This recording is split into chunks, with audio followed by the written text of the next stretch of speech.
Hello বন্ধুরা, কেমন আছো তোমরা? আশা করি অনেক অনেক ভালো আছো। তো বন্ধুরা, এখানে আপনাদেরকে আমি নিয়ে যাব যে অসমের জুবিনদাকে যেখানে রাখা হয়েছিল সোনাপুর। তো জুবিনদার সমাধিস্থলে আপনাদেরকে নিয়ে যাব। তো চলে দেখি জুবিনদার সমাধিতে সন্ধ্যার সময় কত লোকের আগমন হয়, কত লোক সেখানে বন্তি প্রজ্বলন করে। তো আর আমরা সবাই জুবিনদার ন্যায় যাচ্ছি, কিন্তু এখনও ন্যায় পাইনি। তো সবাই ভগবানের কাছে এটাই প্রে করবেন যাতে জুবিনদার ন্যায় আমরা খুব তাড়াতাড়ি পাই। তো ভিডিওটা দেরি না করে শুরু করছি। চলুন দেখি জুবিনদার সমাধিস্থলে।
তো বন্ধুরা, আপনারা দেখলেন জুবিনদার সমাধিক্ষেত্র। সন্ধ্যার সময় কত হাজার হাজার মানুষের আগমন, আর সবাই মায়াবিনী গান গাচ্ছে। তো আর এখানে দেখছেন নাম কীর্তনও হচ্ছে। তো এটা শুধু সমাধিক্ষেত্র নয়, এটা তীর্থক্ষেত্রতে পরিণত হয়ে গেছে।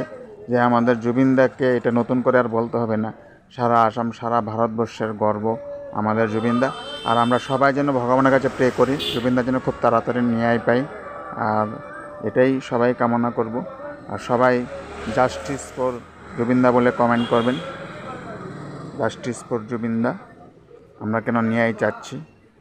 তো আমরা সবাই জানি যে আমাদের মনের প্রাণের জুবিনদাকে আমাদের হারাতে হয়েছে। তো ভগবানের কাছে সবাই এটাই প্রার্থনা করবেন, জুবিনদা যেন সবসময় যেখানেই থাকে ভালো থাকে, সুস্থ থাকে। আর এই ভিডিওটা শেয়ার করবেন যাতে সবাই দেখতে পায়। ধন্যবাদ।